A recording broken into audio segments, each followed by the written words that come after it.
we are malicious and that we have got hatred towards the Speaker of Parliament and Parliament as an and we said we will not back down anyway. We will keep speaking out because it's important. But you know, time has a way of vindicating us. And again, time has vindicated us because the reality has come through.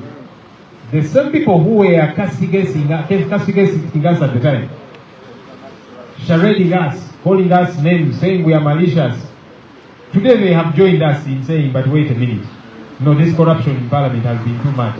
The corruption in the Speaker's office has been of untold proportions. Now they are speaking out. The same who were castigating us previously.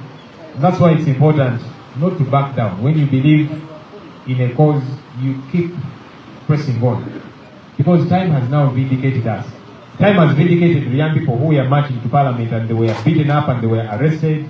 Everyone that was involved in asking questions and being called names, time has vindicated us. And so we should never back down. When you believe something is right, keep pressing on, even when you are being thrown stones at. Now, the reality is that Anita Annette Among has been a thief. And I'm saying has been because she ceased to be Speaker of Parliament. So as Speaker of Parliament, she was a thief. The reality is out there for all and sundry.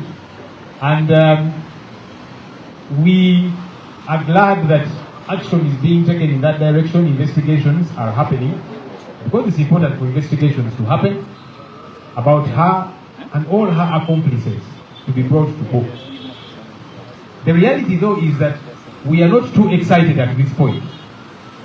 We are not too excited because number one, we have seen similar investigations that have eventually crumbled and been halted. You remember the Mabati saga? They said they were going to investigate people and so on. They rounded up a couple of them. Eventually the charges were dropped and only one person is in jail. And yet the leaders who stole iron sheets meant for Karamoja were many. So at this stage we are not too excited. Because we have seen investigations begin this way, heavy sounding, with all the hula baloo, and then eventually they come to a halt. So we are not too excited yet.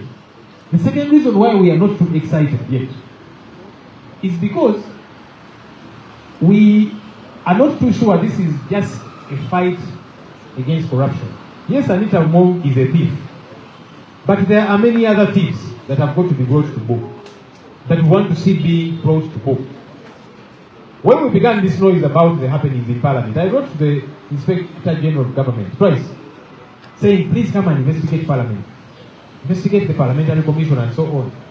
That time, the Honorable Betty Kanya, she dilly-dallied around and said, I will come and investigate. She never came. So we want to see all corrupt people being brought to book. The people who stole iron sheets, beginning with the Vice President, then the Speaker, Prime Minister, and several other ministers, all those people have got to be brought to book. It is only Agnes Nandutu who is in jail, and she should be in jail because she stole iron sheets. Yeah. But she should not be the only one, because she's not the only one who stole. So, if we want the people of Uganda to believe that this is about corruption, can we see the whip being cracked against all corrupt people? We are not saying Anita Among is being persecuted. No, she's being persecuted because